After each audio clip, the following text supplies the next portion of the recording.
Good morning. I am Derek Heck, a visiting graduate scholar from Stanford University and a proud alumnus of the University of Pittsburgh School of Education, and specifically the Center for Urban Education. And it is such a pleasure and a privilege for me to share in the responsibility of welcoming you to CUESEF 2021, Forging Futures Through Black Educational Histories.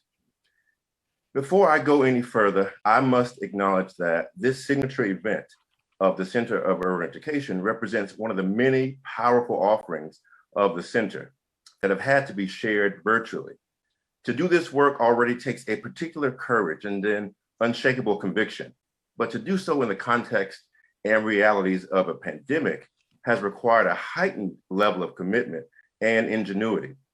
As you have settled into your seats and logged in and logged on, I must ask that we pause and take a few brief moments to recognize the loss that we've all shared due to COVID-19.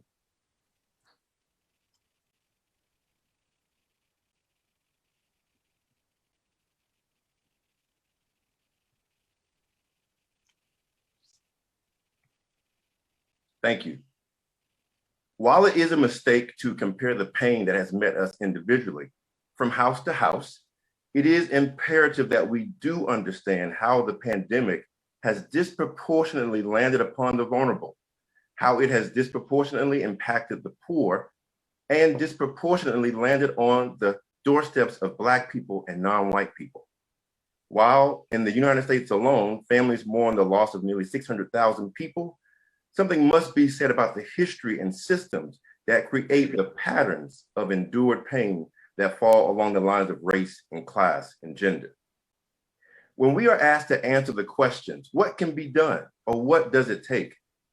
I would suggest that the answers to what is possible might begin with one word: willingness. And it might sound simple, and perhaps it should be. We must be first willing to think critically, to act inclusively, be willing to engage what we don't know with a sense of humility, responsibility, and also with wonder. We must be willing to remember, to not just revisit history, but to sit with history, to grapple with it, to recognize its contemporary ripples so that we can see our current selves in it, so that we can do what is necessary to forge something new, something better, something brighter, and dare I say, something Blacker. And when I offer this, I do so with the knowledge that Black educational traditions have been and could be for the good of us all. For those of you who have not gotten a chance to thoroughly review the aims of the conference, organizers have called on us to this shared space so that we might engage in a process of healing in a way that is ushered in by remembering, by truth-telling, through love, and ultimately through a bold imagination. So as I prepare to join you in this act of critical remembering, I encourage you to do so walking with the hurts, the joys, the triumphs, the setbacks, and the hopes that are embedded within our collective histories. I invite you to do so fearlessly and unbound by the confines of what must be, so that we might together bring forth what might be. Welcome to CUESEF 2021. And now a word from our Dean, Dean Kinloch.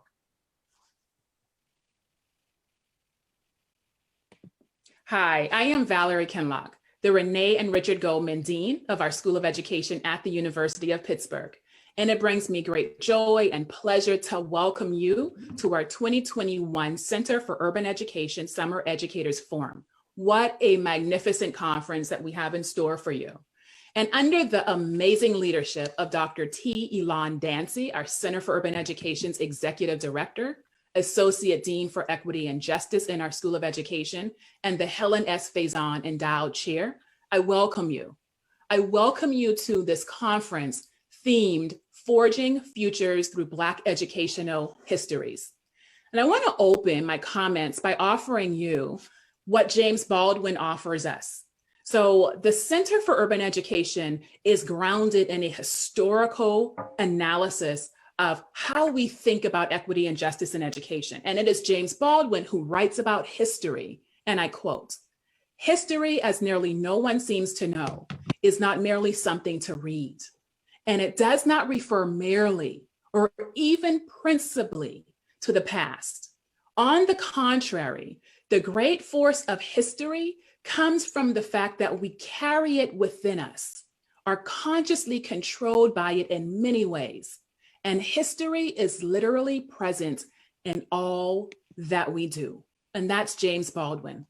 James Baldwin writes about history. James Baldwin represents the legacy of how we think about being embodied within time and space and the historical significance of who we are in relation to who other people are. And so on the one hand, we have James Baldwin. And on the other hand, we can juxtapose or compare James Baldwin to so many other critical Black educational thinkers.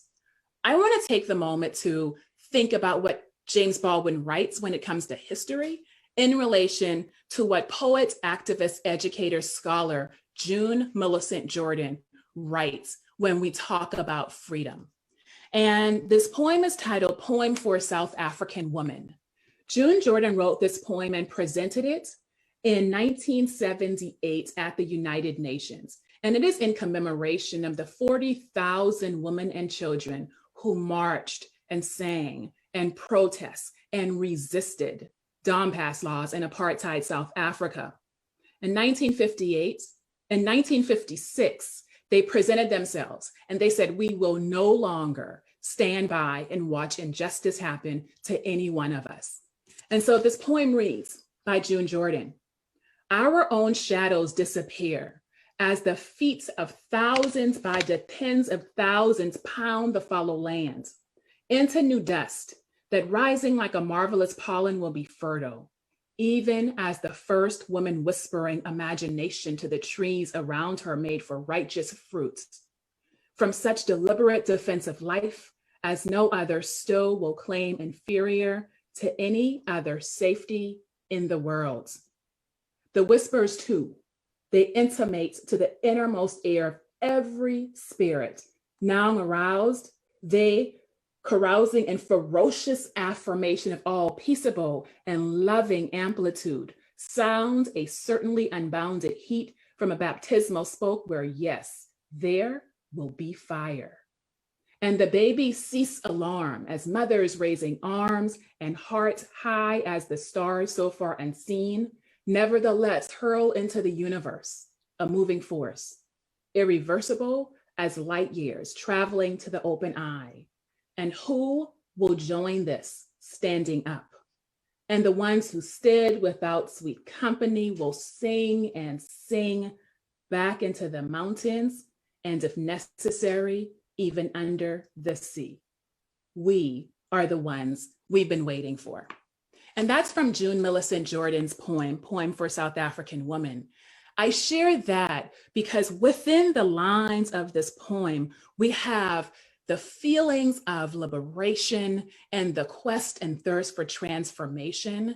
We have history unfolding over and over again. And it's that line where she says, who will join this standing up? But when she continues, and the ones who stood without sweet company will sing and sing, and they will continue to sing until justice is served, until equity is reached, and until we have equality for all human beings, and particularly Black people and other peoples of color across the entire world. And so this brings me here today to this conference, the conference that is being sponsored and Forging Futures through Black Educational Histories. Forging Futures through Black Educational Histories. This is a moment for us to gather, to think with each other, to collaborate, and to be in right relation one with another as we think about the future, not just of higher education, but of our lives as intersected and intersectional. What is it that we hope to do in the world? How will we do it? And how will we do it understanding that equity, justice, and anti-racism must be at the center of our daily interactions with each other and hence with ourselves? As a school of education committed to equity and justice, as a school of education committed to understanding the histories from whence we come, And as a school of education, understanding the importance of igniting learning for all people and striving for well-being for every single child, student, family, and community, it is our obligation to hold tight to the promise of what James Baldwin provides us when he talks about history, when he talks about as nearly no one seems to know. History is not merely something we pick up in a book and read. We live it, we embody it. But this is also a time for us to think deeply about what June Millicent Jordan writes about: freedom. How do we sing? How do we dance? How do we protest? How do we use our bodies as a daily reminder of the work that we have yet to do and still need to accomplish in this world, one with another? And so from me to you, I welcome you to this conference. I welcome you to a collaboration with great, brilliant minds, thinking about history, understanding the connection between history and the future, and forging possibilities for collaboration, for deep, critical, innovative work to happen here at the University of Pittsburgh and here in our School of Education. My hope is that the work that we are doing for this conference will expand beyond today and tomorrow, and it will lead into that innovative, critical, justice-filled, inspiring spaces where we all come from and will return to after this conference is over.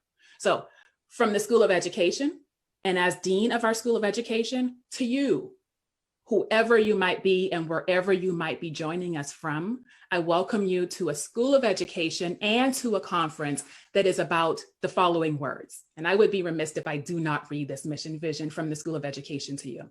So I'm going to end with our mission vision, and I'm going to just thank you again for joining us. So this conference is grounded in the following, because this is the mission that guides us as a School of Education. We ignite learning. We strive for well-being for all. We teach. We commit to students, family, and community success. We commit to educational equity. We advocate. We work for justice. We cultivate relationships. We forge, engage partnerships. We collaborate. We learn with and from communities. We innovate and agitate. We pursue and produce knowledge. We research. We disrupt and transform in equitable educational structures. We approach learning as intertwined with health, wellness, and human development. We address how national, global, social, and technological change impacts learning. We shape practice and policy. We teach with and for dignity. We think. We dream. We lead with integrity. We are the School of Education at the University of Pittsburgh. And it is this mission vision statement that helps me to think deeply about this conference. It is connected to the histories of who we are and where we are from, how we are connected to each other. And it also paints this transformative, revolutionary vision for where we know we need to go. And I hope that we can get there together. So again, welcome to the Center for Urban Education's Summer Educator Forum. And thank you for joining us. Again, I'm Valerie Kinlock, and it's my pleasure to be here with you. Good morning, and welcome to the University of Pittsburgh Center for Urban Education Summer Educator Forum, or CUESEF 2021.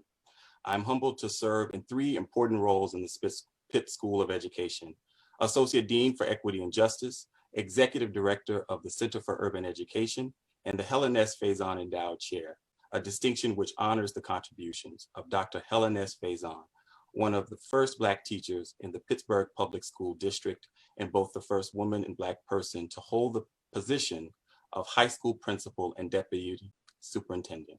I want to thank our visiting graduate student scholar, Derek Heck, for starting us off this morning, and our dean for her powerful words. I'm coming to you from my living room in a home situated on land that was originally in the care of indigenous tribes like the Haudenosaunee Nations and the Lenape, Shawnee, and other tribes on the land now known as Pittsburgh, a state manufactured through plunder and slavery and their afterlives. For those who are returning, welcome back. For those who are new to the Summer Educators Forum, we are delighted you have joined us. When we met last year for CUESEF, we were a few months into a devastating COVID-19 pandemic that has forever changed our lives. As institutions project opening dates and prepare to end mask mandates, I still hear the words of writer Arundhati Roy, "The COVID crisis is still to come or not. We do not know. But if and when it does, we can be sure it will be dealt with all the prevailing prejudices completely in place." Historically, Roy writes, pandemics have forced humans to break with the past and imagine their world anew.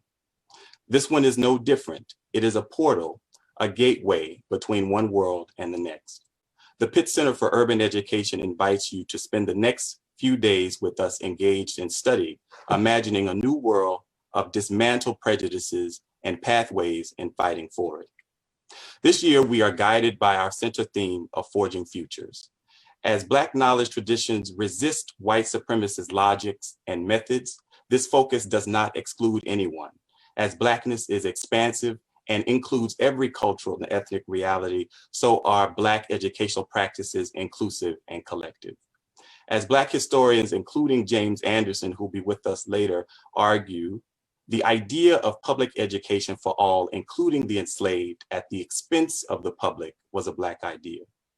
Our focus on histories intervenes on the ahistorical thinking of Western institutions, showing up in many formations, like state efforts to ban critical race theory from US classrooms, which reveal commitments to repressing Black histories, which counter majoritarian narratives about the American project. As writer James Baldwin articulated about Black knowledge traditions in a recently surfaced interview with the ABC network, it's not about knowing individuals personally, but knowing their institutions historically. Another feature of this year's CUESEF is that we aspire to public study in between plenary dialogues with historians. This model features small study groups with our historians themselves or designated facilitators, small study groups for community residents and workers, school administrators, and school teachers, or center webinars. In addition to plenary dialogues with national historians, this year's CUESEF learns from local education histories and Pittsburgh-based movements to map coordinates for collective struggle and education justice. We end this year's forum on Juneteenth, a day which asks us to devote ourselves to emancipation. Ending on Juneteenth is not coincidental, it is intentional. We end on a day that symbolizes the freedom dreams of the chattel enslaved, and hope that by the end of the forum, we will motivate you to commit to continued study about principles and practices that forge futures of freedom in so many contexts of unfreedom. Borrowing from the late Maya Angelou's writing, I may come here to greet you as one, but I truly stand as many. So I want to end these remarks in gratitude for the assembly of persons who have worked hard to make this year's CUESEF rich and thoughtful. I'm grateful for my colleague, Sabina Vaught, who's department chair of our Teaching, Learning, and Leading department, who thought with me about an early design for this year's forum. The University of Pittsburgh Center for Urban Education team comprised of faculty, staff, and students who have supported our planning, who are serving as our forum's facilitators, and who have promoted this conference far and wide. I am grateful to faculty and student facilitators visiting from other colleges and universities who have invested numerous hours preparing the dialogues that shape the forum's plenaries and concurrent panels. We thank Fantasy Zellers and her Bounce Limited team for their hard work and care of this forum behind the scenes, but that support every aspect of its virtual delivery. We thank our community partners and residents whose thinking and advisement help to identify topics and participants. And we thank the administrators and staff in the School of Education, particularly our Dean, Dr. Valerie Kinlock, the University of Pittsburgh Technology Departments supporting us in our virtual forum, the Pitt Bookstore for assembling our virtual CUESEF bookstore, and the Kyle Duarte Company providing more inclusive American Sign Language interpretation. Art is education, and we thank the artists who remind us this year that art is central to movements for justice and liberation. We invited local Pittsburgh artist Mikhail Owuna to inspire our theme and work together. We thank him for his piece, Nomo Semi, the Guardian of Space, from his Infinite Essences exhibit, an exhibit that simultaneously comments on histories and futures by constellating the Black body in space and time. And in this year's CUESEF, scholars, thinkers, and activists join us to take up a parallel task, constellating Black education practices and freedom struggle across space and time as essential for charting education futures. We are also grateful to DJ PVO, which stands for Positive Vibes Only, who has meditated on our theme and will take us on a musical journey during forum breaks. I hope he plays 90s R&B. I love 90s R&B, by the way. Let me remind you that if you're not signed up to receive updates from the Pitt Center for Urban Education, we can fix this easily. Please visit our website at cue.pitt.edu, click contact, and complete a very brief form to join our mailing list so you can stay up to date about our events and initiatives. Thanks for being with us virtually this summer. Enjoy CUESEF 2021, Forging Futures through Black Educational Histories. Back to you, Derek. Thank you, Dr. Dancy. It is really such a pleasure to have heard from our Dean, Dean Kinloch, and I keep saying our because Pitt remains to be my family, and especially to hear from Dr. Dancy and all of the work and the coordination and the vision that has gone into CUESEF 2021. There are so many hands and hearts in this work that it would be a lengthy labor to list every name that's involved. However, it is important to note that not one type of intellect has been lifted above the other. I want to reiterate that these conversations will be held between the doers, thinkers, creators from across all walks of life, whether you are in a university or on the front lines in communities doing the work in that way. We are all here to do the work, to discuss the work, and to imagine a future together. And so in this first plenary session, Black Self-Education, we will be hearing from some phenomenal scholars, authors, and students. This session explores Black self-education during chattel slavery and in the 1960s Black Panther Party. Williams is author of Self-Taught, African-American Education in Slavery and Freedom. Donna Murch is author of Living for the City, Migration, Education, and the Rise of Black Panther Party in Oakland, California. They will be facilitated, the conversation rather, by Sabina Vaught and Shallegra Moye, and they will give deeper and more thorough introductions. I'll turn it over to them. This will begin at 10 a.m. Looking forward to it. Thank you, Derek. And we want to thank the inimitable Dr. Elon Dancy for everything from conceiving of to convening this forum. Your introductory words remind us of our collective charge for freedom. And we echo you, Dr. Dancy, and join you in our thanks to all involved in bringing this forum to life. Good morning, everyone. I am Sabina Vaught. I'm a faculty member in the Pitt School of Education, and I'm chair of the Department of Teaching, Learning, and Leading. Welcome to the opening plenary dialogue of this year's forum. If you're just joining us, CUESEF's theme this year is Forging Futures through Black Educational Histories. And I'm honored to begin by introducing my colleague, Shallegra Moye, who will welcome our guests.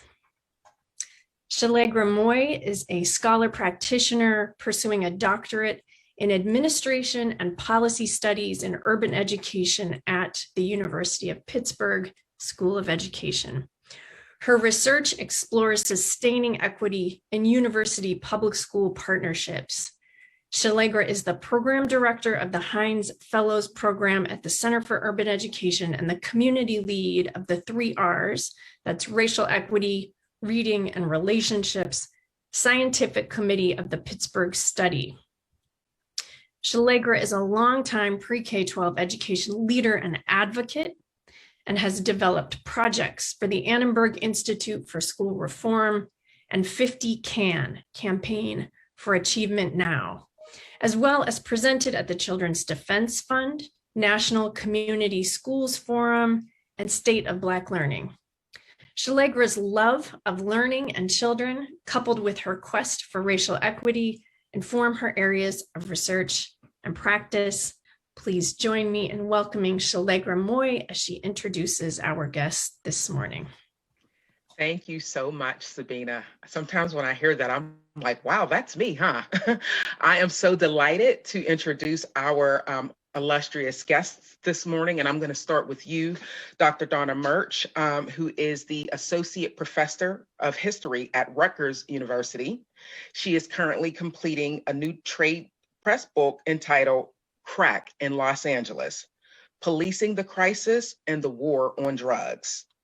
Her forthcoming book, Assata Taught Me, State Violence, Racial Capitalism, and the Movement for Black Lives, will be released in the fall of 2021 from Haymarket Books. In October 2010, Murch published the award-winning monograph, Living for the City, Migration, Education, and the Rise of the Black Panther Party in Oakland, California, with the University of North Carolina Press, which won the Phyllis Wheatley Prize in December 2011. She has written for the Sunday Washington Post, The Guardian, New Republic, The Nation, Boston Review, Jacobin, Black Scholar, Souls, The Journal for Urban History, Journal of American History, and New Politics. She has appeared on BBC, CNN, Democracy Now!, and in Sam Pollard's MLK, FBI, and Stanley Nelson's documentary, Black Panthers, Vanguard of the Revolution. We also have with us today Dr. Heather Andrea Williams, who is the Geraldine R. Siegel Professor of American Social Thought and Professor of Africana Studies at the University of Pennsylvania. She was previously a professor of history at the University of North Carolina at Chapel Hill. Williams received her BA and JD degrees from Harvard University and her PhD in American Studies from Yale University. She is the author of Self-Taught, African American Education in Slavery and Freedom, and Help Me to Find My People, the African American Search for Family Lost in Slavery, which was published in 2012. Both of these books were published by UNC Press, as well as the book American Slavery, A Very Short Introduction, published by Oxford University Press. Dr. Williams has received fellowships from the Ford Foundation, the Spencer Foundation, the Woodrow Wilson Foundation, the National Humanities Center, and the Andrew W. Mellon Foundation. She is currently completing a documentary film series about Jamaicans who migrated to the United States in the 1950s and 60s, and she is writing a book about violence in the antebellum South. She teaches courses on African American history with an emphasis on slavery and the aftermath of the American Civil War. I'm going to turn it over to Sabina right now. All right. So welcome, Donna and Heather. We are so excited to be with you this morning, and thank you for joining us to kick off this forum. So we're actually so excited that we probably have 4 hours worth of questions for you, but we're going to try to trim it down and be focused. But we want to start sort of reflecting together with our participants today as well. So one of the things we noted, Donna and Heather, in your writing that you shared with everyone participating in the forum today, is that you provide this dialectic tension between state and allied citizenry on the one hand, and the racial oppression of those allied dynamics, and Black self-determination, collectivism, and not only resistance, but autonomous purpose, sort of outside reaction to repressive forces. So we read freedom in your complex histories as struggling with the abject forces of North American white racial power structures and practices, but also, as Ruth Wilson Gilmore frames it, exceeding those. And we were reminded in reading your pieces of Cedric Robinson, who wrote, "The social cauldron of Black radicalism is Western society. Western society, however, has been its location and its objective condition, but not, except in a most perverse fashion, its inspiration. Black radicalism is a negation of Western civilization, but not in the direct sense of a simple dialectical negation. It is certain that the evolving tradition of Black radicalism owes its peculiar moment to the historical interdiction of African life by European agents. This experience, though, was merely the condition for Black radicalism, but not the foundation for its nature or character. Black radicalism, consequently, cannot be understood within the particular context of its genesis." So before we dive into our questions for you, we invite you just to reflect with us on this framework in the context of the stories or narratives or observations from your own research. And Heather, we're hoping you'll start us off. Sure. Thank you so much for having me. And I'm looking forward to this and engaging with you and with Donna. I think when I think about that quote from Robinson, I think about the sort of broader framework of the context in which he wrote that, so the broader passage.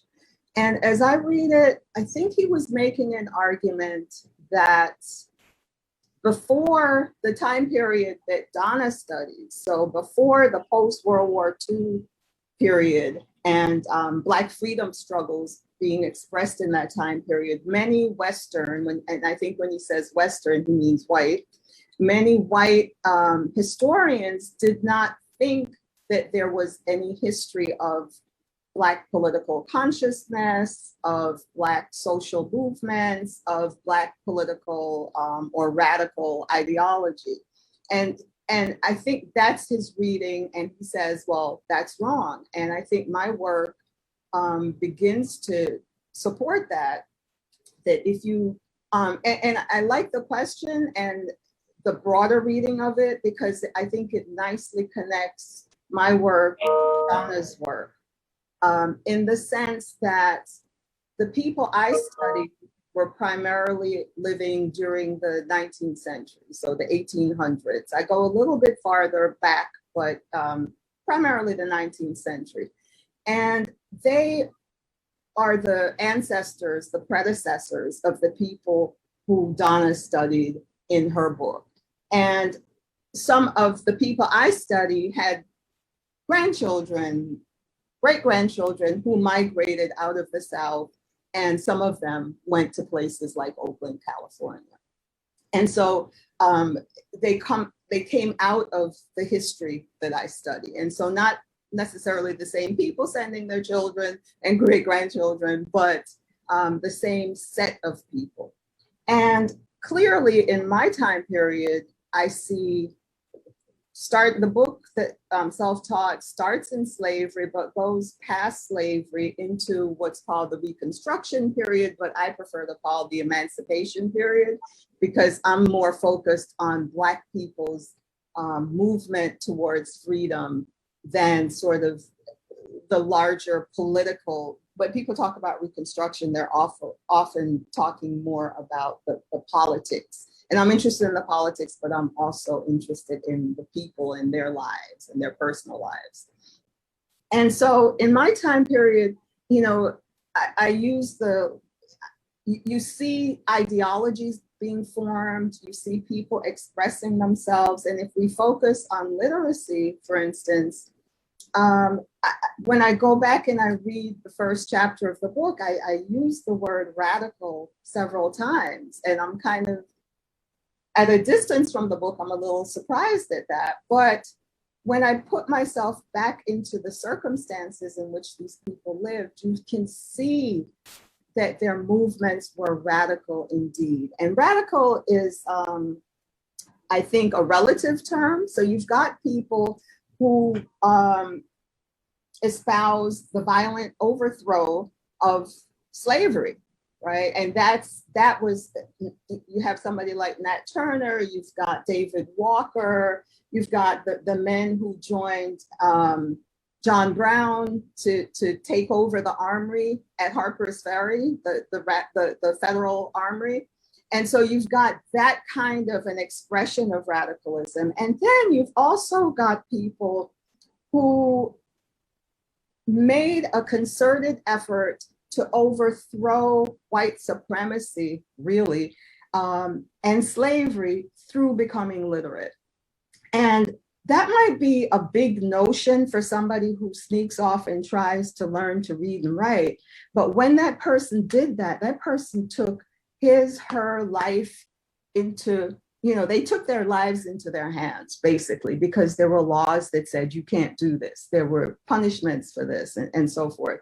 But in doing that, they had very practical reasons for wanting to be literate.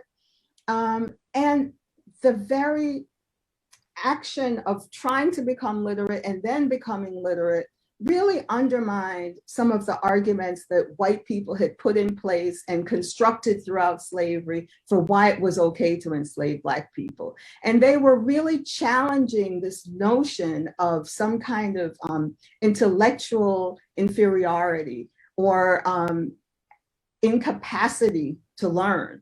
And they're saying, we can learn and we want to learn.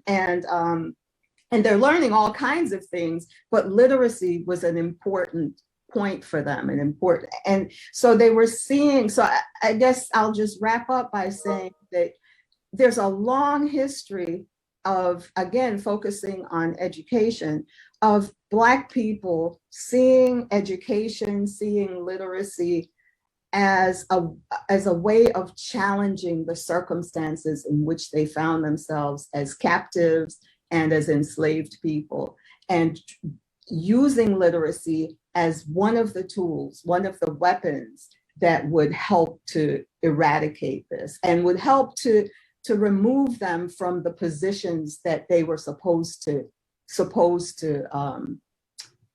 live in and be contented with. And through seeking literacy, one of the things that they were saying was, no, we're not okay with this, and we want a way out.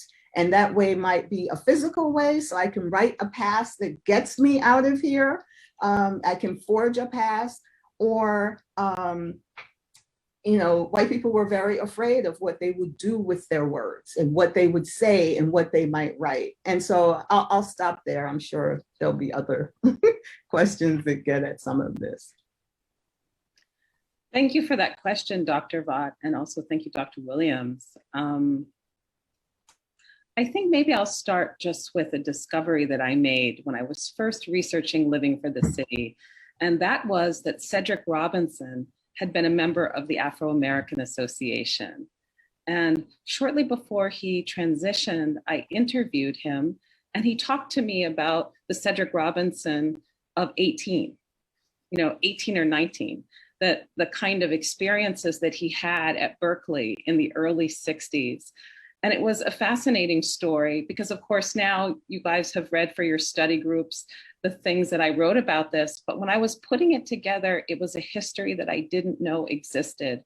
And I hadn't read anything written about it. Everything that I knew about the Afro-American Association came from oral history interviews with other people and of this generation that I call the Black Power generation. So that's the first thing that I want to say, is that the reclamations of our histories, in keeping with the larger theme of the conference, the importance of oral tradition, not only in the late 20th century, but of course, going back to Dr. Williams' period in the 19th century. And really, I think the oral tradition is the dominant tradition for African Americans. And one could argue even going further back from prior to the Middle Passage. So that would be the first thing, the privileging that importance of oral tradition, because it was actually oral tradition that drew me back to Dr. Robinson before I knew that he was part of this whole Black student and Black consciousness movement that predated the founding of the Panthers, predated the Watts rebellions, that went back to the late 50s and early 60s at a public institution of higher education where you had Black students coming from the newly decolonized countries, especially Kenya and Ghana, converging with African Americans coming from all over the country to Berkeley, as even though we didn't have Jim Crow in California, there was absolutely a system of informal segregation. So the first true cohort of Black students is the one that Cedric Robinson was a part of. So that's the first thing. I wanted to locate those ideas in a kind of collective formation in the early 60s, because Dr. Robinson talked about that really as the kind of genesis point for many of the books that would later become Black Marxism and his other writings on the Black liberation struggle. So I was thinking about a couple of connections also with the history that Dr. Williams was talking about. And I want to emphasize that point about literacy, how central literacy and education was to certainly my movement, to the Black Power movement, Black consciousness, and Black radicalism, but that it is in some ways the core around which people were able to organize. So, you know, my history living for the city is about that the Black Panther Party was born of a study group of young people, many of them community college students. So this is a core story, not only about UC Berkeley, Research One, Multiversity, you know, one of the biggest recipients of Cold War dollars, but actually community colleges located in a Black community that are largely migrants from the South. And it was that simple coming together, meeting one another and talking that was the genesis of all these new ideas that people would later organize around. Samuel Huntington, the terrible modernization theorist and one of the anti-communist theorists who helped inform, inspire, and lead the Vietnam War, wrote about in Political Order and Changing Societies about the dangers of literacy in the late 50s and early 60s. So just to take it back to Cedric Robinson's point about thinking about the Black radical tradition, he argued that wherever you have rising rates of literacy, this is where you see socialist and communist insurgents. And I'm using that language not because I identify with the language of insurgency or counterinsurgency, but to remind us about that language of power that really was central to this terrible anti-colonial war that the United States fought in the 60s and 70s, that also brought together Black radicals with other, as one leader of the Black Panther Party called them mother country radicals. So radicalism at home and abroad, literacy and education, self-education, self-study at home and abroad is so central to the African-American tradition. Of course, we know this.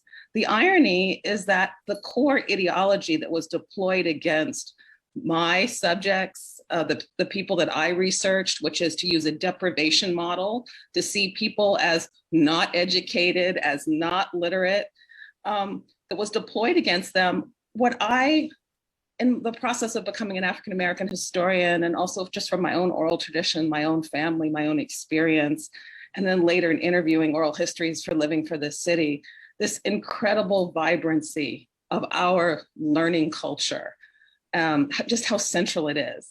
But we have to think of this all the time, our own traditions, because so often the deprivation model is used against us. Now we know that Black consumers buy more books per capita than white consumers. The tradition of Black bookstores, of study groups, of self-study, of creating our own institutions, when to transmit literacy and education, when this was literally outlawed, its core. So I wanted to start the discussion by talking about that and thinking about our own deep traditions. The final thing I would say is that the question about Black radicalism, what is Black radicalism and what is its relationship to Black power and Black consciousness? I think that's a theme that we might think about throughout the conference. In my case, I chose the term Black radicalism because so many of the people that I was studying saw themselves in dialogue with Marxism and with these broader traditions of the global left, especially of the global South. So the Panthers are looking east to Vietnam, to the Viet Minh, to Mao and China, to different struggles within Southeast Asia for independence. It mattered that they were located on the West Coast and also south to Cuba and Latin America, and then to Africa. But on the West Coast, they were especially focused on Asia. So thinking about how radicalism, Marxism, and traditions of the global South inform our own ideas of Black radicalism in the US. Thank you both for those rich, detailed, I just love historians. Those were just fantastic reflections. So thank you for sharing those. And thank you to Shallegra. I just chatted her and said, can we go off script? I want to ask a follow-up. So here we go with the off script follow-up. I think part of what I heard in both of your reflections was that resistance or movements toward freedom or self-determination or radicalism are, and this goes back to what I understand the spirit of that Robinson quotation to be, that there's a context of supremacy, repression, control, violence, but that Black freedom movements aren't explainable as a reaction to that, right? That there's a larger, what Robinson called metaphysical, what some might think of as epistemic or ontological, but a longer history that shapes freedom that is not simply this, as he says, this sort of simple dialectic, right? This sort of simple opposition, but it's something much larger and much richer. And I heard that in your responses. And, you know, as we are sort of the kickoff plenary, I want to think really clearly, particularly for educators who are participating, who are listening today, about you know, what Black freedom movements, what Black radical movements, Black literacy movements mean, draw from, generate, that exceeds, again, to that Ruth Wilson Gilmore framework, that exceeds this cauldron of Western society, that allows for or makes possible, you know, I don't have the quotation in front of me, but, you know, there's a famous James Baldwin quotation where he says, am I asking for the impossible? Yes, of course. Like, the impossible is what Black people in the United States have always done. And so how does that impossible come to be through ways of knowing and being far greater than a reaction to white systems of conquest, domination, or supremacy?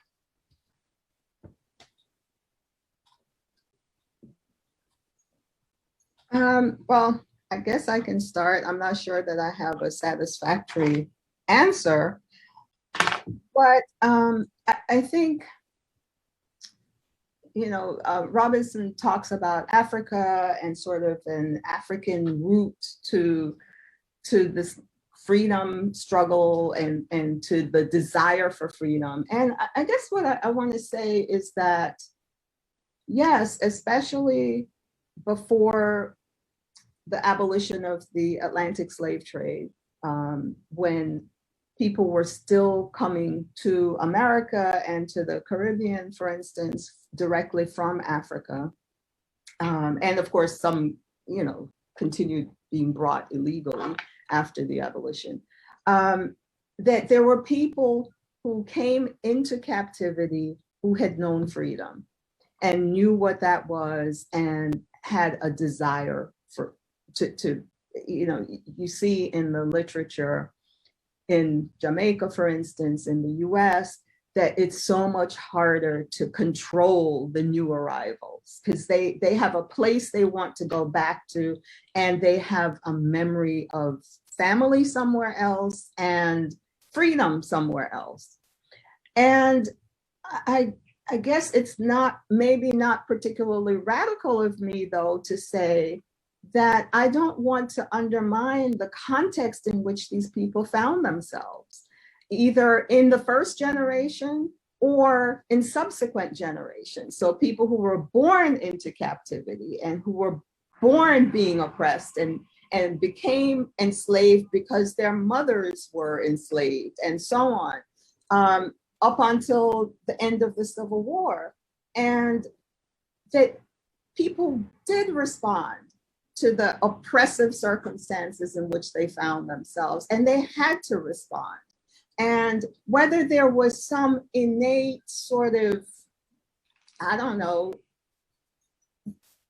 sense in their bodies and in their minds that, and they heard stories passed down about freedom and about being from another place and about the illegitimacy of slavery and that they had been captured elsewhere.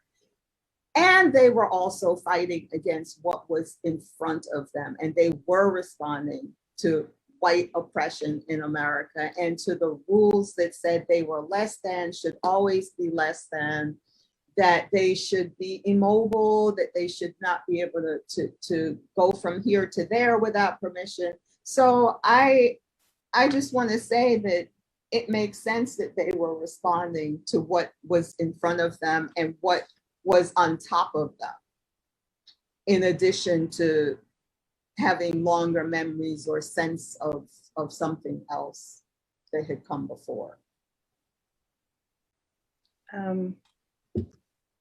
Dr. Williams responded so effectively that I'll just be brief. I think that a young labor organizer who I know in my various forms of activism said in a meeting once, and I've been thinking about it ever since, she talked about believing in the practical value of impossible demands. And we were talking about this in the context of the fight for debt forgiveness.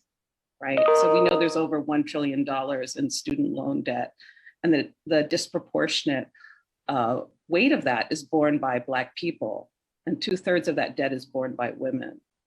And so she was talking about the fight for debt, complete debt forgiveness, for Jubilee. And I think to me that is a good metaphor for thinking about Black freedom dreams, that the importance of a horizon that is much further than that of the two-party system or all the strictures and confinement that we have of the great anti-communist hegemon in the world. So that comes to mind. And I would also say there's a complex part of Black intellectual tradition, and it's a paradox. So on the one hand, we talk about the determination and self-determination born out of colonization, Middle Passage, African slave trade, the being turned into a commodity, being stripped of your humanity and turned into a commodity. So the ultimate form of objectification. But I think that one of the really special things about really what I think of as Black tradition and also what's passed down from parents is to not put white people at the center.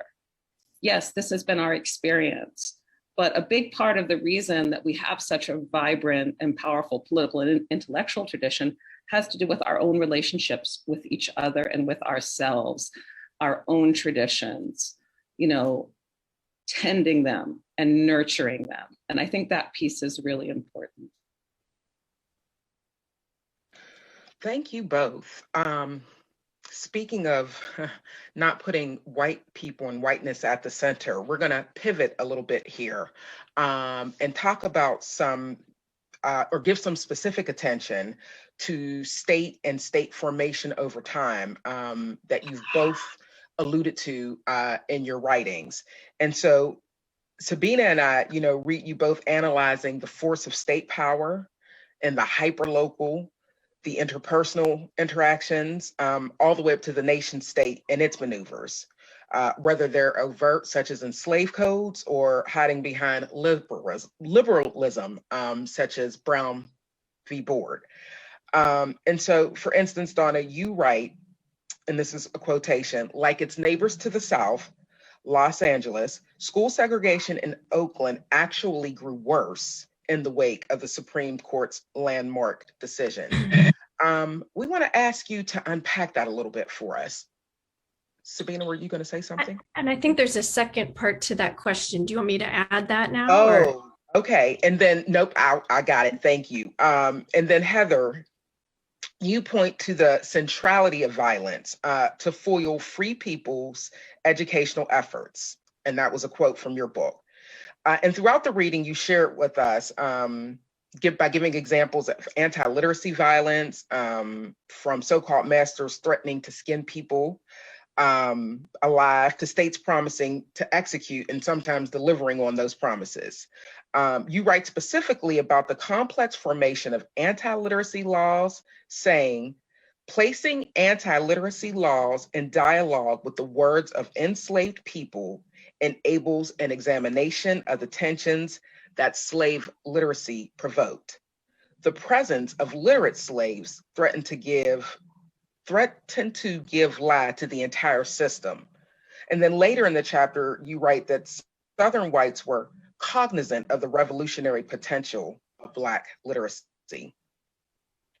How might we consider this historical genealogy of the current state legislative efforts to legally ban what they're calling CRT, critical race theory, from public schooling, kindergarten through university? Could either, actually both of you, share stories or narratives that might contextualize this series of legislative and allied citizenry moves for educators in the field? We're asking this question really struck by the inclusion in the quotation from Nathan Bass, the white essayist who you quote as blaming what he considers the dangers of whites teaching enslaved Black people to read the Bible on the spirit of bigotry and fanaticism, which are abroad in the country, seeking to disseminate a spirit of insubordination in the bosom of the slave. The quotation recalls for the so-called equity or bias-framed rationales banning what is imagined as CRT. In fact, it reads like a page out of a current legislator or governor's script and reflects this liberal bait and switch. I'm hoping that you can help us think about the co-optation of freedom as an historical strategy to make Black literacy illegal, and to think about the resistance to such counterinsurgent state moves. And Heather, we'll start with you if you don't mind.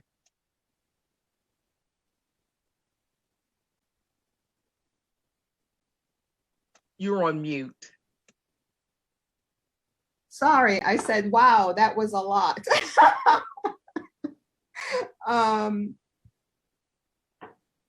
Yes, so I'll start with the laws and the state putting laws into place to prohibit Black people from becoming literate. And when I say Black, I mean free people sometimes, as well as enslaved people. And also when I say the state, especially in this time period, it's a little more transparent that you can see who constitutes the state, right? So that the state legislature or the colonial legislature is comprised of slave owners, many of the landed gentry who were also slave owners. And so they're making laws that are going to protect themselves, their families, the society that they're building.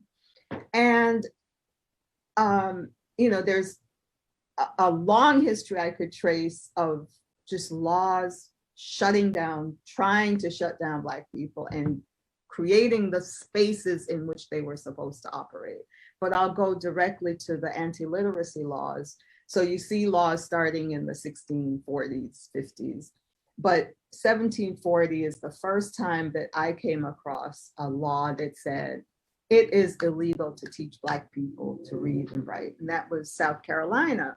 And that law was passed 1740 after the Stono Rebellion in 1739, which the legislature seemed to link to literacy. So 1739, some enslaved people in South Carolina decided that they were going to leave South Carolina and go to Florida, where the Spanish were in charge, and the Spanish had promised them freedom if they could get there, promised Black people freedom. And I think, I don't know for sure, but I think that the people in power in South Carolina thought, how did these people know about this offer? And maybe it was through pamphlets or flyers that were being circulated. And so you see them really trying to cut down Black literacy. And they started in 1740, they passed another law in 1800, and then another law. And in 1800, they basically said, what we tried to do in 1740 has not succeeded in keeping Black people in due subordination. Due subordination. And one of the things that, and I'm kind of twisted, I guess, but one of the things that I appreciate about the time period that I studied is that people come out and tell you what they're doing. White people tell you why they're passing this law. It is to keep these people in due subordination. They are to know their place. And North Carolina passed a law. I mean, so many of the states did. North Carolina passed a law in 1830 that says, because literacy tends to lead Black people to insurrection, we are prohibiting them from learning to read and write, and it's against the law for you to teach them, whether you're Black or you're white. In 1829, Georgia passed a law after David Walker's appeal, and David Walker's appeal is calling basically for revolution. He's saying, these white people have their feet on your neck and you need to get them off you. And I've never seen a book with more exclamation marks. I mean, in our time on whatever our social media, people are using a lot of exclamation marks. You read that book and he uses, he'll have 10 exclamation marks because he wants you to hear him. And that book made its way from Boston. He was free. He was born free in North Carolina. He moved to, his father was enslaved. His mother was a slave. So his mother was free. His father was enslaved, sorry. Anyway, he was in Boston and the book made its way to Georgia on ships, they think. And immediately the Georgia legislature said, okay, we're going to quarantine these people, these sailors on these ships, many of whom were Black men. They can't come into town when they land, when the ship is in port. They're going to be quarantined. And because of this incendiary material that they're bringing in, we're going to ban literacy among enslaved people and any Black people. And so again, they really explicitly tied literacy among Black people and especially among enslaved people to revolutionary ideas, to ideas about insurrection, to ideas about tearing down the system that kept them enslaved. And in other places, because by 1829, 1830, you had, slavery had been abolished or was being gradually abolished in the North. But people in the North are saying, we're not really free. We're fighting for the freedom of our people who are enslaved in the South, but we're in New York, we're in Massachusetts, we're not really free either. And so I think these laws were very important. And when you see them written and you see the punishments, and I would say, I talk about this in the chapter, that some Black people actually thought the punishments were even worse than those that were written down. And it may have been because owners, the people who owned them, and some people quarrel with that use of the word owner, but they owned them. And this whole system, we can't understand the system if we don't know that they did that they owned them and they could sell them and they could mortgage them.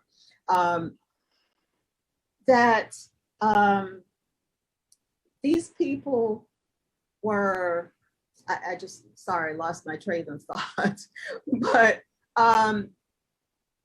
they knew, I think it's very clear in the legislation, in the statements of somebody like Bass. Bass was speaking directly to evangelical white women, for instance. Frederick Douglass's owner's wife was teaching him to read, and the owner comes in and he says, "What are you doing? Having him literate will ruin him for slavery." So they had these notions about who a slave could be, what a slave was. and that having literacy would give him access to material that would say, no, slavery's not good. And in fact, that's what happened. And so Bass is talking to people like that woman to say, no, I know you want to teach them how to read the Bible, but Bass knew what we know, that if you teach somebody, if somebody learns how to read the Bible, that person has learned how to read. That person can read anything and you can't control that. And so Bass is saying, yeah, it would be nice for them, you know, I'm a good Christian, it would be nice for them to be able to read the Bible, but we can't have that. It's destructive. And they're in fact afraid of the Bible itself. And I talk about Black people who found messages of liberation in the Bible once they had access to reading the Bible. And that's one of the things that motivated them. They said, we want to be able to read the Bible for ourselves, because these ministers who the slave owners bring onto the plantation keep saying the same thing. Servants, obey your masters. And we think there must be some other message in that big book, right? And so when they get to the Bible, they read the messages of liberation, not the messages that say, obey your master, but the messages that say we're made of one blood. And, you know, they find multiple passages that say, this thing that they're telling us is a lie. And here is more proof of that.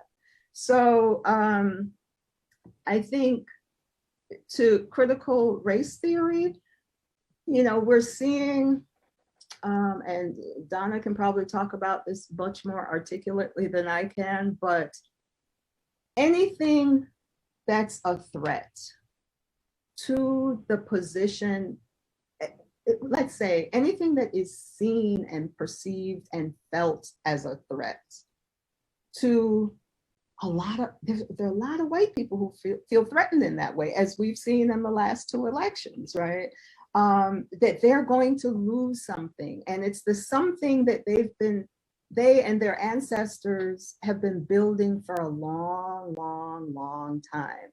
And we saw during slavery, the ways in which they shore up their positions, and even the poor white people. You know, you get to be a white person. You may be poor, but you get to be a white person. And that means something, because we have so denigrated Blackness.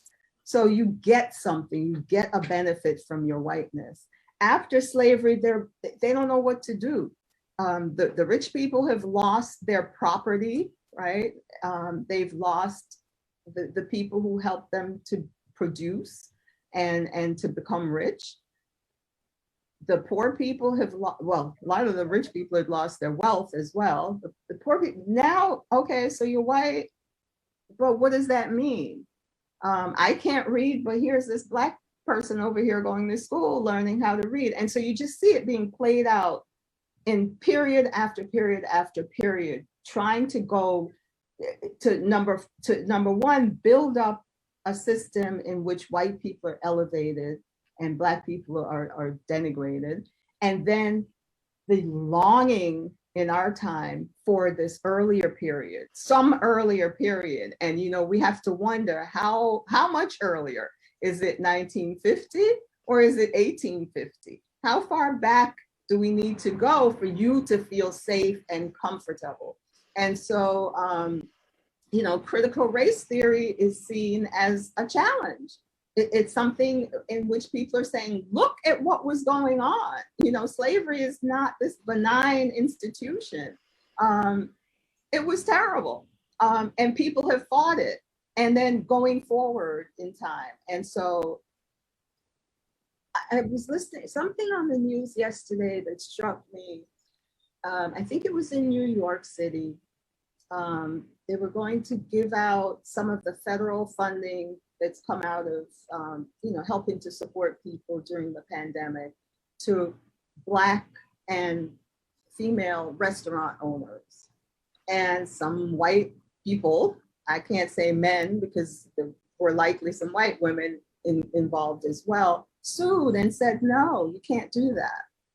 And so now those people who thought they were going to get some support, who've been so affected by this pandemic, that's not happening again. And so it's the same kind of thing. You can never say the farmers, Black farmers, right? So it's about education. It's much bigger. It's broad. It's wide. It's deep. Don't try to take steps that you think are corrective or that are going to put people in a position that just begins to make up for what you've taken from them or what you've deprived them of or what you have. And don't even think about changing that. So that was good. And Donna, before I move to you, Heather, what you just shared brought up several things for me. But as you talked about how white people were really explicit, right, in the laws and the legislature that was used to suppress literacy, I think, you know, particularly with this, our theme being forging futures, right, from Black educational history. And for me, being really embedded in that K-12, pre-K to 12 space, what I see happening is a very implicit repression, right? Where things are not spelled out maybe as clearly. And so people don't really, I think, sometimes understand the urgency and what's really at stake, right? When we have babies who receive high school diplomas, but, you know, are reading well below their grade level. right. Can you talk to us a little bit about that? Like how do we begin to understand where that is still happening now, but maybe not in such an explicit way, but it's certainly still happening? Yeah, I mean, I think you're right. I think it happened, and that's why I say in my time period, I can look, I can read it, I can see. You know, they're saying Black, they're saying white, they're saying this is the reason. Sometimes more explicitly than others, but yeah, when it's implicit, I mean, there's particular danger, right? Because it's harder. People in communities, teachers, principals, administrators, see it, they know what's going on, but how do you fight against it when it appears on paper to include everybody and to cover everybody? We're going to treat everybody the same. And really, if some people had their druthers, I don't remember the name of the Black man in California who wanted to just eliminate any kind of racial identification marks on police records, for instance, school records, you know, so you wouldn't even know in the aftermath who it had affected. And so I think I can't say how to identify it because it's kind of specific to particular instances. But I think that people who care and people who are involved in those systems have to find ways to link up with the advocates who are looking at these materials and looking at outcomes, you know, because unfortunately, I think that's often what has to happen, that you can't fight it in the moment that your child is not learning. You can fight it on a local, you know, if you have those resources, right? To even have the confidence to go into a school and challenge what's going on. But sometimes it's going to be aggregate data that will then build the basis for a lawsuit, you know, so whether it's the NAACP or I have a friend who works, I can't remember the name of her organization, but works against policing in schools, you know, and turning schools into prisons for many Black kids. So they're organizations, and I think there have to be linkages with them, whether it's underground linkages, because you got to protect your job, or you can be more open about it, or parents can go to them, so that somebody is becoming aware of the issue, is keeping track, and is poised to take action. Because I think it's very hard on the individual level to make those kinds of changes. Okay, thank you so much. Donna, we've been awaiting your response. Thank you. So do you want me to go back and ask the first question, answer the first question that you asked me? Yes, please. Well, the state has a contradictory relationship with many vulnerable groups. So on the one hand, the state is central to policing and incarceration. That's very much what the story I tell about living for the city, that what drives part of people joining the Black Panther Party is much more profound than so-called police harassment. It's that you have a mass migration out of the South, and young people in particular are criminalized. And so they are being incarcerated in juvenile prisons and juvenile detention facilities. You have police coming into the high schools and the junior high schools already to identify troublemakers. You have the monitoring of leisure activities that are sponsored by Oakland Public Schools. So the state is a source of criminalization and violence. You know, as Max Weber argued, the state owns the legitimate means of force. And of course, this is exactly what the Panthers are trying to challenge with their vision of armed self-defense. On the other hand, and this is where the visions of state socialism and redistribution play an important part, that the Panthers are making claims on the state. They are not just relinquishing and saying the state is only a source of violence. They're not anarchists, right? They're saying, no, we want a state that will expand social welfare provision. We will shame the state by having food programs that, you know, essentially teenagers and people in their early 20s are creating breakfasts and lunch programs and food giveaways and all different kinds of social services that should be provided by the state. And they didn't do that in the same way a fraternity or a sorority would do volunteer work or volunteerism. That was a political act by saying that if these young people with minimal resources can provide for their community, why can't the state? So I think that that is very important to hold both those truths, that especially in the 20th century, that we can't simply relinquish the state to, of course, we are reaching a new period in our history where we are truly threatened with autocracy and fascism. There's no other way to talk about what happened on January 6th, as well as the context in which CRT, so-called critical race theory, which first I would say, because we're educators, is a misnomer. They are not talking about the critical race theory that grew out of the pedagogy of Derek Bell and Lonnie Guinier and a generation of radical lawyers who were trying to critically interpret the law.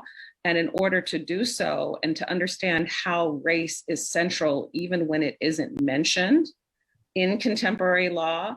So I think that that piece of it is even more urgent now. And I'll come back to that at the end. The other piece that I would add is that you asked about kind of the story of the politicization and the rise of the Black Panther Party and these radical movements in Oakland. And part of that is about that people migrate from the South. And I think we'll get a chance to talk about migration in more detail, but I think in some ways migration is actually the starting point of the story, because people are coming. It is the second great migration that is the largest Black population movement in history. It is the second great migration that turns cities into becoming synonymous with being Black. Now we're, of course, seeing reverse migration in which precisely the opposite is happening. So in my story, as the Black population in California increases, especially in the Bay Area, it's tiny in the beginning, it's only 2%. But by 1950, it's over 10%. And then by the 1960s and 1970s, it's over a third. And by the time you get to 1980, it's a majority Black population. So as Black people's numbers increase, you begin to see new forms of state violence and state segregation. So if you look at the laws, and I know we have many K through 12 teachers here today, if you go back and you look at laws in the early 20th century, you do not have explicit anti-Black segregation codes for schools. What you have are laws against Mexicans of Indian descent. So the multiracial nature of California shapes also the kinds of racial stratification, state-sponsored stratification that we see. There are also, of course, private and market-driven forms of stratification. But as Black people's numbers increase, we begin to see these forms of informal segregation grow and tighten. And one of the biggest things is the expansion of policing and the bringing of police into schools. So what I would say about that is that it's important not to think of narratives of progress. I mean, we have to, as activists and as people who want to see social change, the famous quote about, the arc of justice, that the long arc always bends towards justice. That's important. But I have to say, in my work as a historian, I often don't see that. I see many moments of regression rather than progression. And that moment is what helped produce this militant initially armed in the first months of their existence. And then later, the Panthers are really centered on provision and survival of their own communities and moving towards education and redistribution as their focus. So that's what I would say, that what is the famous quote? Pessimism of the intellect, optimism of the intellect. Pessimism of the intellect, optimism of the will. So, we have to acknowledge the history as we see it, but then we also have to be prepared to fight for social change, but it's by no means certain that things will get better. And that's something I don't need to tell everyone in 2021. Right. I'll say quickly about CRT. As I said, I think it's a misnomer. It's an organized campaign that's funded by large donors.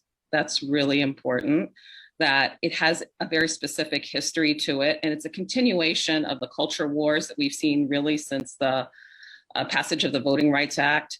And central to this piece in the 20th century, to talk about how does it differ from the period that Dr. Williams was talking about, is that the kind of growth of colorblind ideology, of ways of instituting racial inequality without naming it, whether that's excluding domestic workers and farm workers from the New Deal, from the Social Security Act, or whether in the 1970s, this trying to fight back against affirmative action and using a discourse of meritocracy.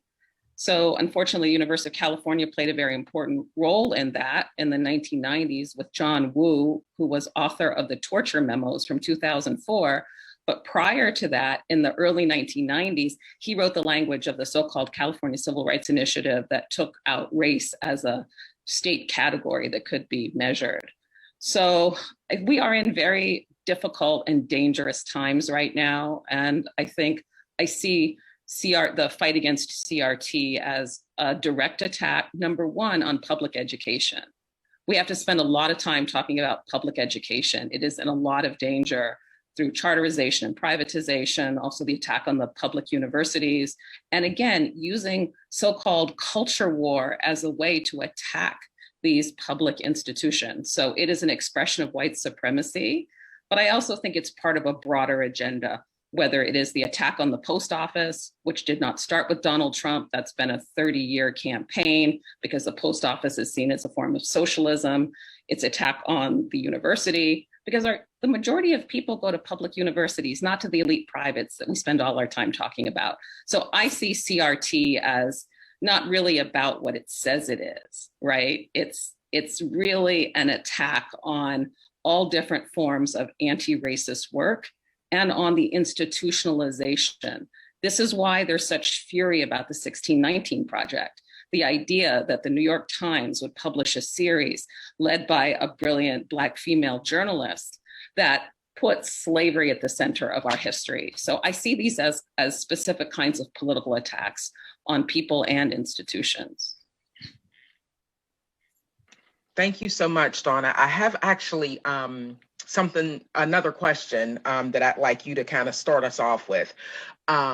in your response. And so both you and Heather raised the problem of turning to or relying on the state for remedy, right? Pretty much what you've already set this question up for me. What are some of the historical lessons that you think, Donna, might guide students, families, communities, the educators that we know are making up a lot of this audience this week, and not only navigating the state today, but more importantly, being internally just, coalitional, community driven, and community controlled as we, think about self-help and self-determination. So you're asking about kind of what advice based on history for educators for this moment, is that right? Yep, educators, students, even, families of students, like the broader community. What is it that we, can take away in order to forge us into our future? Well, I think just to start us off, I think that there's a real need in this moment, one, to fight for battles over curriculum and against privatization. I am more familiar about what's happening at Rutgers, but there's this increasing limitation on teachers' own self-determination, their right to teach content, and the incursion of these private companies like Pearson in creating these learning modules that I feel like a lot of the public sector has been carved up for sites of profit, and that has a direct impact on educators themselves. In this sense, our own faculty union, faculty grad union, which contains many different workers, including librarians, not only tenure track faculty, also adjunct faculty and a sister union. I think that these kinds of labor struggles are essential. And I just want to say to all the teachers that are here today, I am a huge admirer of K through 12 educators. I think that this is the core work of education and also of their amazing union movement that has emerged over the last 10 years, that it has produced leaders like Karen Lewis of the Chicago Teachers Union and Stacey Davis Gates, who's the current vice president of the Chicago Teachers Union, who have figured out how to bring together the conditions that students are facing, their learning conditions, and bring those together with the labor struggles that teachers are having. And I think that this is essential.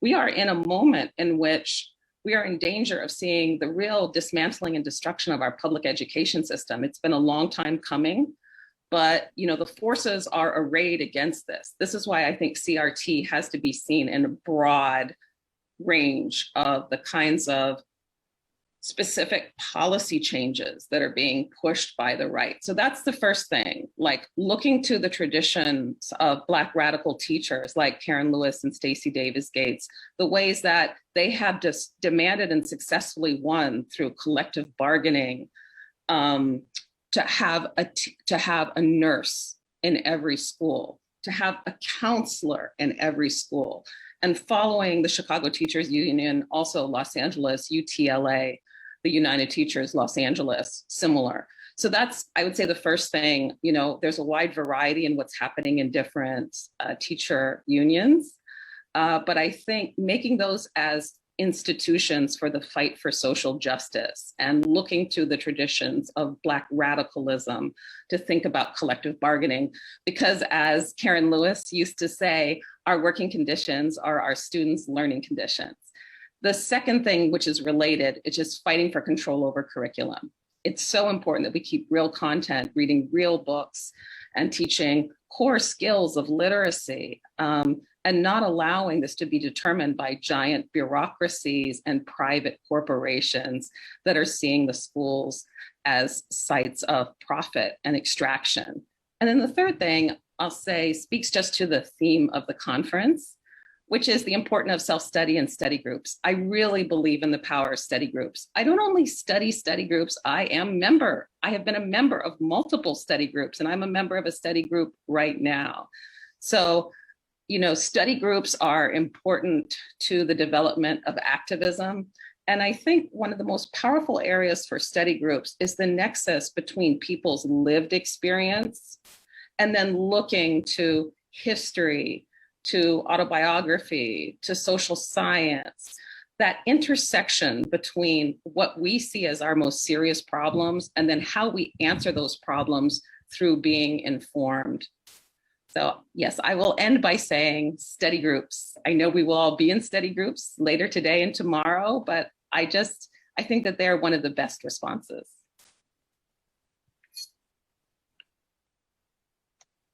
Thank you so much for that. I'm going to turn it over to Sabina. Okay, great. Sorry, I had a little unstable internet connection for a minute there, so I apologize for missing part of the conversation. I want to ask the two of you to think with us methodologically, and by that I mean the method of your own research and storytelling, but also sort of method as it might be translated by educators, educational leaders who are with us this morning. So Heather, you write about being deep in the missionary archives and pulling out, quote, people who were mentioned only in passing. And in our conversation today, both of you have sort of elevated or pointed to people who are mentioned only in passing, or people you've encountered who are not famous or might not be known to anyone on this call but you. And I think in this methodology, you enact the observations of people from Angela Davis to Clyde Woods to Robin Kelly, who remind us repeatedly that those who carry the momentum of freedom movements are rarely recorded in history books. They're not famous. They're sort of now known only to their creator or perhaps their descendants. So as we consider the conference theme of forging futures through histories, how do we help educators heed this lesson and take an historical eye to the present moment? To the people, I think, as you write about, Heather, you say, who are, quote, present in the interstices, in the negative spaces that comprise such a substantial part of the picture. And so are there stories from your own research that might help educators listening and participating think about freedom not only through celebrity activism or the sort of deceptively vast public record of social media, the enormous digital archives of places like YouTube, so that they can hear and really listen to the currently passed over or mentioned only in passing, and hear, really understand the importance of those people's knowledge and contribution to the current moment. And maybe we'll start, Heather, with you. That would be fantastic. Okay, thank you. You're right. I do, in all of my research, I focus on Black people. And in the time period that I study, typically,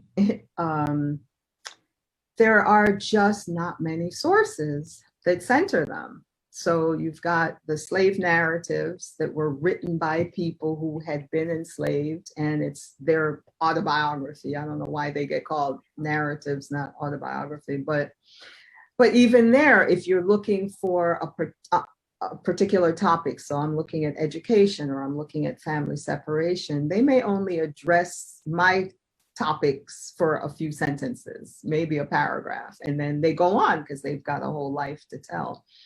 And so I spend a lot of time trying to find people who, some of them aren't even named, so sometimes, when I talk about the interstices, it's a white missionary male going to Florida to set up a missionary school.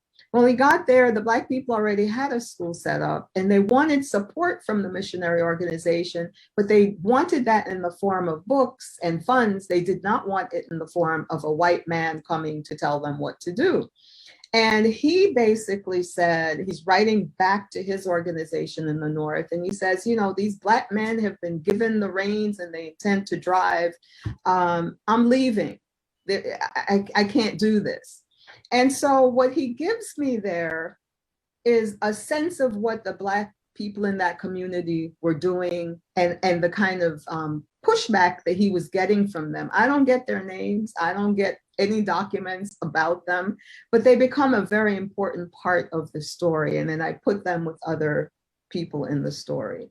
Now, in terms of teachers, and I would say, well, all of it. I'm a teacher, right? It's thinking about the people we encounter, even the people who we consider to be below our social status or our educational status, or our wisdom, you know, so you're dealing with children or with young people, to kind of keep in mind that they have things to teach us. And sort of in the way that I treat my grad students as colleagues, as future colleagues, right? And so what I do to you today might really come back against me in 2 years when you have a job to offer, that, you know? So to really think about people beyond the limits of what you can see and to imagine something else. But I would also say, you know, we often are asking teachers to think about other people. And I want to turn that in and say that as teachers, we should think about ourselves as well. Because most of us, and I taught before I got my PhD, I taught for a few years, 4th grade, English, middle school courses and high school courses on race and racism. And I loved it and decided to go do the PhD. There's so much difference that we make that we're not even aware of often. And most of us will never be famous. Most of us will, but we've got such important roles to play. And I think about in my 4th grade English class, we did a lot of reading, and this was at a privileged school, you know, mostly white kids, mostly rich white kids. So and we talked a lot about reading. And I remember this one boy saying, oh, when I crawl into a book, it's so hard for me to come out.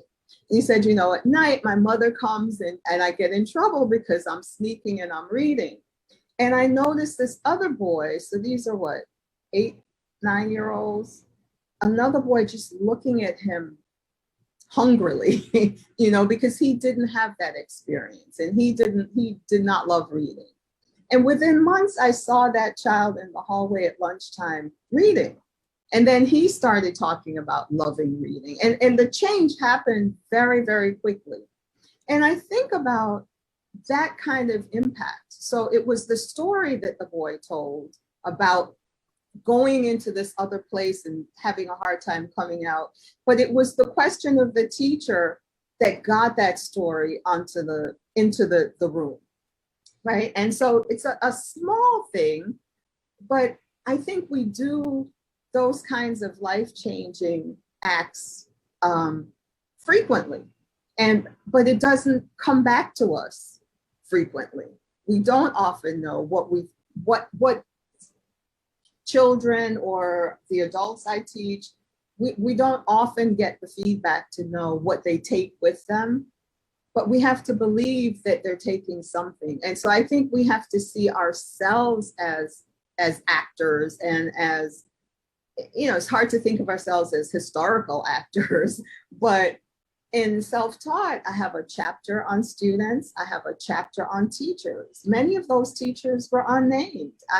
I was looking at what they were teaching, at the books they were using, and I have some people who I'm able to talk about in more detail.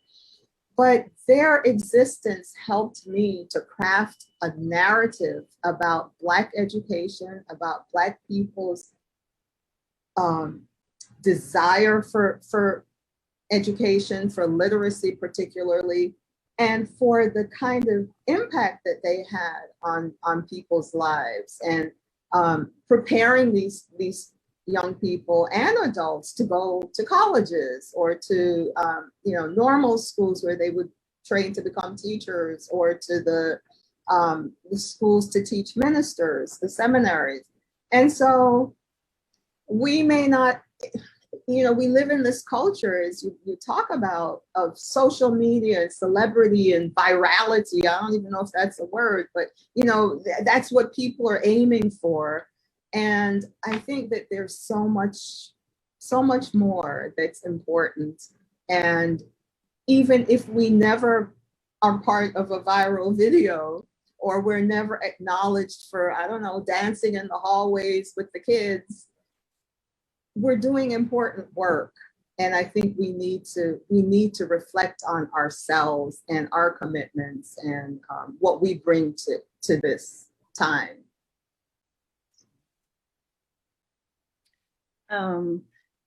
Thank you so much, Dr. Williams. I really agree with so many of the things that you said. And the caution of celebrity is so important right now. I think that one of the things that's happened with the digital world and social media is that it has created a situation where people are all broadcasting and are determined by the metrics that they receive for that. And I say this, I'm not a snob. I watch TikTok, Facebook, and Twitter. I can't seem to get with Instagram, but I probably will have to in the future. So I use social media, and I don't externalize that to critique people, but just being aware of that dynamic, because it has created a generational shift, even in how people communicate. And celebrity has become the model for ordinary people, however that can be obtained. Maybe that's obtained through beauty. Maybe that's obtained through self-injury. Maybe that's obtained through extremist rhetoric that is promoted through algorithms that feed on really the emotional centers of the brain, things that scare us, make us look.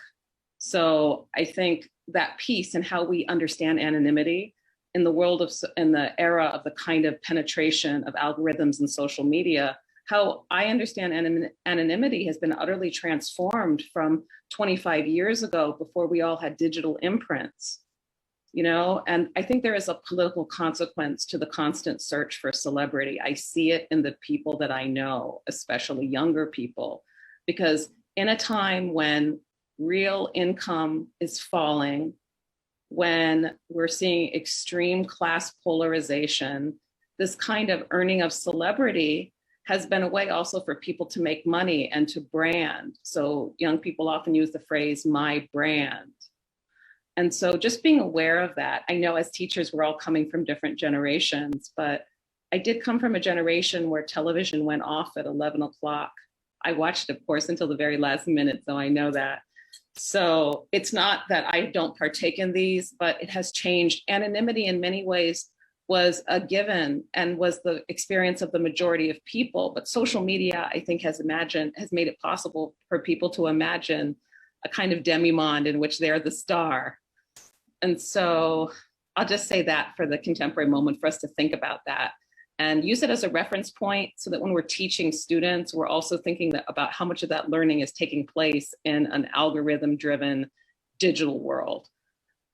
In terms of anonymity, I said once with humor, but I meant it, that sometimes if activists are doing their work right, we actually don't know their name, because the core work of organizing is so much about connecting to other people. And some of the most powerful organizers I have ever known are people whose names people don't know. And there's a problem when people think about leadership. Leadership is grabbing the microphone and speaking, but the real work of social transformation is done by organizers. So there is nothing wrong with working in a collective and, bracketing your own ego and our own Rutgers AAUP, AFT, we're very engaged in fighting for radical forms of transformation of education. And we use solidarity principles that are drawn from the Chicago Teachers Union. And that's one of them, which is learning how to work in a collective. Now, this is something I don't have to tell K through 12 educators, because I think that this is a deeply generous profession in which, in many ways, the work of care is being done with the work of education. But I think for some of us, it's also important to think about that. I think there's no shame in anonymity. On the other hand, I take great joy as a historian in uncovering people whose stories I want to tell.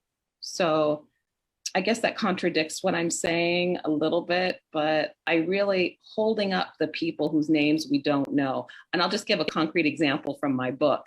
So I have two pictures of Huey Newton, one of the co-founders of the Black Panther Party, in my book, but I also have two pictures of Ann Williams, who was a woman I discovered through researching the Afro-American Association, and everyone said, you have to talk to Ann, talk to Ann. So I went to talk to Ann, and it was this transformative experience for me. I still remember our phone conversations because the things that she said were so deep and profound that a lot of the story that I tell in chapter 2 about the children of Southern migrants and what it was like to migrate from rural Louisiana, coming out of a Pentecostal home and then arriving in Oakland, and being able to go to public schools and then to community college. And she told me a story about how deeply the church informed what people understood as Black power. She saw her own politicization as it was if that infinitely rich, sometimes constraining, especially on the gender world, but nevertheless generative world of the church, she found the anchor that she'd originally had in the church in the secular world of Black power organizing, but that provided a lot of the infrastructure and the imagination of the movement. So, we have so many brilliant people that are core to movements.